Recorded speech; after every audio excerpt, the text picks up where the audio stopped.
Hi everybody, welcome back to another episode of our Dungeon Boss FAQ series. Today we're going to be diving a little bit deeper into Deadeye and kind of what makes him tick. We're going to look at some runes, we're going to look at some PvP, and we're going to talk a little bit about Honorbound. To kick things off, I just wanted to point out a couple of things about Honorbound. There's a lot of questions flying around in Gen Chat in terms of one, if Deadeye is even really any of that good because he's a one-star hero. There's some people that are a little bit bummed out about Honorbound and they're kind of wondering why it's so underwhelming. So let's get those things out of the way to start with. So Honorbound is essentially a type of hero, just like we saw with the Assassins update. Fun fact, I'm still planning on doing an Assassins video, I just have not gotten around to it. But Honorbound is basically a type of a hero for the most part. So what Honorbound generally does is it's essentially this main trait here, the Bushido trait, take less damage from AoEs, and then buffs last an additional turn. So this in and of itself is a great feature. It's essentially like if you were armored or if you were magical, you take less damage from those.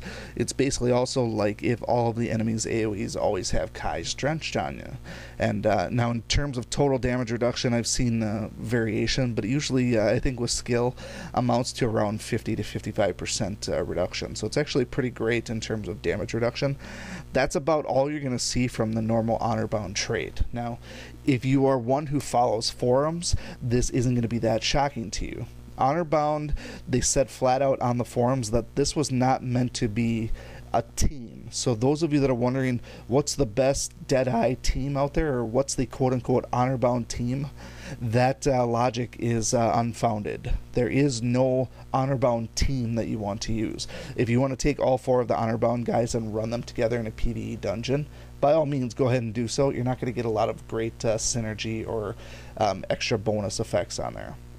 So they made it perfectly clear that Honorbound was not meant to be something like we saw with the Beasts or the Barbarians. In fact, they called out the Barbarians explicitly and said if we would have just made Honorbound to be all this highly synergetic stuff, we would have just run into the same thing as we did with Barbarians. And I think they got the message loud and clear that what they did with the Barbarians and how the revamps for some of those heroes and then the implementation of Drac basically just took those guys into a level that we hadn't seen yet in terms of not necessarily broken but heavily skewed. And they basically said, you know what, we're not going to take Honorbound and do that and make another Honorbound team where this is just the new team that everybody hates and the new one that's unbalanced. So their ultimate goal is working on better balance so that these team notations are good for you to use in certain cases, but they're not going to totally dominate the PvP meta. And so we want to see as much balance as possible, and just creating team after team after team is not the way to do it. In the same aspect, just nerfing all the Barbarians is also not the way to do it. So the best way to do it is to allow certain heroes to have independent traits by themselves, so we can use somebody like Deadeye with other teams and not have to explicitly say, oh, I need an Honorbound team in order to soak up all the damage now. So that's a little bit something about the particular Honorbound update. Technically speaking, Assassins is very similar to it, except for the Assassins do have some synergy between them, but that's also vastly different because we don't have a very wide array of heroes for the Assassin team. Pitting them all on the same team against some of the PvP meta out there is not going to benefit you too much. There's some great strategies there, but we're not going to get into that today. So let's talk about Deadeye himself and dealing with PvP, and is he any good and what runes should we put on him. Just looking at him now, he's still a one-star hero for me. I have not poured any of the tokens into him. In fact, if you know me and how I operate, I actually have not even opened any of the doors because I want to see what's in all of them, and then I will maximize my efforts afterwards. So the fact that I am able to do the event quests even with a very low-powered Deadeye. Let's see if we got it here. So I'm looking for it. Win 4 PvP raids with an Honorbound hero on your team. That's not the one. That's not the one. There it is. Win 4 PvP raids with Deadeye. So I'm on 9 out of 10 on this. So it's obviously you can win raids with Deadeye. It doesn't require a specific team. He definitely has a role to play on a number of different teams, and he can be useful. So he survives plenty well when people do AoEs. He does actually pretty good. So what we're going to look at in terms of runes, I have not actually done anything overly elaborate. In fact, I didn't move anything around to try and make way for runes, because personally when he first came out, I did not expect them to be that great. The initial assumption was that some things would be good and others would be, fine. But I just picked up basically runes that I had laying around. So we have a superior elusive runes, no 4th stat, and it's just dodge health. Basically a garbage rune. Greater planning, it's only a greater, a little bit of damage reduction, health and defense. A greater tactics, same basic principle, but still just a greater. Greater champion, attack, defense, and reduce from caster. Not really going to help against shade or anybody like that. And then this other one that's not even legendary, just a defense, and look at that, spirit resist. So I just threw whatever junk, and I basically didn't want to throw my tank rune on there because it was pointless for him to be a tank. But you can see that I don't have the best runes on him, and I survive with him just fine against AoEs. And I've also obviously won plenty of raids with him. So I think the best thing about him is, technically speaking, at his low level, it really doesn't matter what runes you put on him. As you get him up to be 5 and 6 star, he may very well morph into a nice attacker, and he does have some great abilities. But I just can't commit to that just yet. I don't know what he's going to amount to until I can see his 6-star base traits or base stats. So that being said, how have I go about winning these particular raids? To be honest, there's a couple things to keep in mind, and it depends on what your attitude is towards PvP. My attitude is not towards PvP at all in this aspect. My attitude is, what can I do to make sure that I can finish that quest and get 10 out of 10, because I want those event tickets. That's what I want. And so that's my first and foremost mentality. And so when you do your raids, it shouldn't necessarily be like, okay, how am I going to go on a 20 win streak or something like that? You should be more so of picking and choosing your battles and trying to pick ones that you can actually win. You can't be afraid to lose either. I think if you're too gung-ho on losing your raids, you're already setting yourself up for failure. So just grind through them, win the raids, and move forward. Now, obviously, you can't win with every single team, and you're not going to beat every team out there. So with that said, I basically just took the same logic we had been using to defeat barbarians for the last, several weeks or a couple months. I don't even know how long it's been. And so I've used one basic team, and let's just fight these guys for the sake of doing so. The team that I've been using is this team pretty much exclusively. I don't know that I've done a Deadeye team that wasn't with these three guys. It's worked for me. I've gotten all of my wins pretty much with this team. And the reason that Deadeye is so awesome is because he's a great counter to both Balog and to Agnon. Getting a chance to, depending on the team you're going against, if you remove the energy from Agnon and then you poach him with your Agnon, he doesn't have the chance to go in and kill Emily before everybody else gets their turn. Same thing in this case here. We're probably going to run into an issue where, do we want to deal with the silence on Balog, or do we want to deal with the protection against Agnon? And so for the most part, if we drop our energy on Balog, that's actually good because he won't do his Thunder Shout. It's likely that Emily is still going to have her shield up anyways. Then I say, you know what, bring on the Agnon because it's not going to hurt. As far as rune power, I didn't look. This one is a 5100, so pretty decent. It's obviously not maxed, I don't think. I think it's up there, but it's not certainly the highest I've seen. I'm only level 71 compared to 74. So a little bit of a disparity there, but I'll show you some of my mechanics here. Obviously, Balog and Agnon on the same defense can be a little bit problematic. Sometimes it's a matter of figuring out how you want to deal with enemy Agnons, because he can essentially kill anybody at any time. And so that's always nice. There are instances where Abigail's and Shades will poach the heck out of Deadeye. That just happens. Deadeye is immune to taunt, which is great, which means you can throw this on whatever you want. I am going to use a middle ability and basically mitigate Baylog. See you later, buddy. And he actually got a nice dodge in there. Force taunt on this guy, so we'll go ahead and take care of that. And that actually worked out great for us there. So this is actually a handy mechanic that I like to bring up then, is... Oh, looks like I have to do this. We'll see if that kills him. I don't really do this very often. Yeah, Selwyn, when he's in his ice form, is pretty potent. When we revive Deadeye, it's actually very, very handy because of the extra energy that he gets. Now, this particular raid's going to end up being a loss because my support staff here with Furno is basically down for the count, and wasting my revive on Deadeye is going to basically make Agnon open for assault.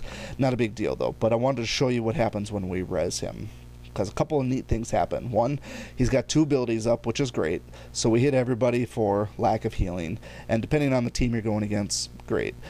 But with Furno, usually this first skill here with the ranged allies, Furno will then usually go ahead and follow up and kill a lot of different people, or if he doesn't kill them, he's going to throw his wildfire on there, which when you're going against barbarian teams is super helpful. In this case here, he's frozen, so he's not going to do that. So just attack somebody arbitrarily. Not much I can do there. And this is where things get a little out of control once people actually start dying. But the nice thing about this is usually when you have Emily last in your rotation, she'll revive Deadeye, and then he can use 2 abilities, and then he can come back right around and he can use it again. He gets another ability. So... probably would have been smart to use it on Baylog again, but like I said, it was going to be a loss anyways because I was just out of, I was out of revives, and that was just a bad break in terms of I probably should have changed my order. But the taunt rune on Selwyn, if you haven't tried that one yet, defensively, that is a great tactic because he's a tough one to kill. Not saying that you can't get around it, but it's pretty brutal. Here's another one, 5,500 rune power, and this is another tricky one because we have, what do we have? Sorry, I can't think. The combo of Emily and Agnon. If you prevent Agnon from doing his death drop thing and then you kill him, Emily just revives him and he does it anyways. Otherwise, you try to use your Agnon on Emily and then you run into issues with taunt like this here. So we're going to... remove that taunt is what we want to try to do, but so I think it removes taunt. I can't remember. It might be the third one that does it. Anyways, we're gonna let we're gonna go this route here. Take care of Agnon just so he doesn't poach. But just looking at that, you can see Koros, he attacked Deadeye, and it wasn't really a big deal at all. He just kind of shook it off. We're not going to waste our ability this time here. And same with this one here. We're not going to waste this one just yet. We're going to wait until he comes out of ice block, and then we'll take care of him then. So we're going to now res. Like I said, this is always a fun one. We can do our multi-hit here, and then we can try and kill somebody. So we can either try to kill, killing Emily is probably the smart way to go. But we knew that wasn't going to happen. He probably wasn't going to kill anybody. Furno maybe could have killed Selwyn.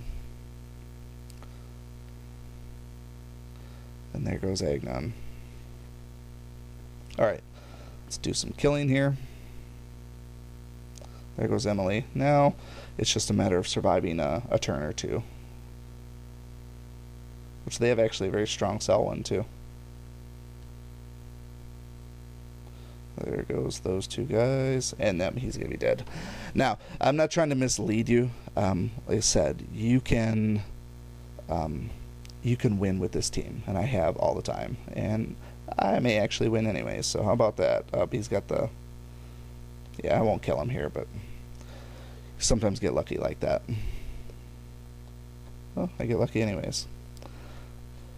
But this team does actually win, and like I said, I'm just picking random opponents here, so it's not like I'm really scouting high and mighty trying to win these raids. But if you're trying to win raids, just do some refreshes. You don't have to try and string together a bunch of wins here. Like this here, this should be a 100% easy win. This one doesn't even stand a chance. Not even close. Sorry, Mr. Texas person, but I can't really put it any other way. Alright, so Shade's really the biggest threat here because of the Spirit Link. Ultimately, okay, so he's a super weak team because Deadeye usually dies from there, so I'm not sure what to tell you there. But we will just don't even need to reduce energy. It's not even a big deal. We'll just kill them, and then Agnon's gonna kill Shade. So yeah, if you do enough refreshes, you're gonna find plenty of chances to win. And if there was an auto button, I would do auto at this time. Now the order that you use, I mean, you can use Agnon instead of Ferno in the first spot here. I really just do Ferno first just because. Sometimes with the taunt rune, I like to try and do Ferno just to see if you can shake it, but it really doesn't matter too much in my opinion.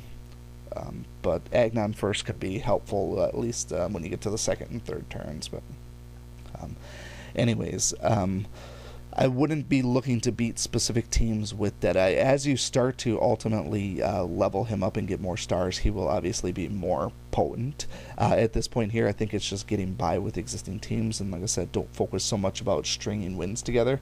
If you are trying to keep your status on boss 100 or try to get to boss 100 or try to progress leagues, then you may need to weigh the options of, is it more beneficial for you to go for trophies, or are you more interested in what's available in the event shop with those event tickets? So that's just a personal preference. To me, I'm all about getting the tickets right now so I can maximize my prize acquisition. Anyways, hopefully that gives you a little bit of insight and at least a suggestion on what you can try with Deadeye. I haven't even really worked on any of his synergies. My main play here right now is to always have Ferno as my ranger, but throwing Shade in the mix is obviously a very good one as well. But if you have any questions on any specific teams or something you'd like to try out, by all means, you can certainly leave those in the comments. Otherwise, for the most part, once this particular quest line is done where I don't need to win with Deadeye specifically anymore, I'll probably dissolve this team for the most part anyways and try and get some trophies back. But any other questions, comments, concerns, feel free to leave those below. Otherwise, we will see you again next time, hopefully for an Assassin's review, but we'll see where that goes. Otherwise, thanks for watching. We'll see you again next time. Thank you so much for watching this video and supporting my channel. If you like this video, please show your continued support by hitting that like button, and be sure to check out both my YouTube channels for new content all the time. And always remember, peace is a lie, there's only passion. We'll see you next time.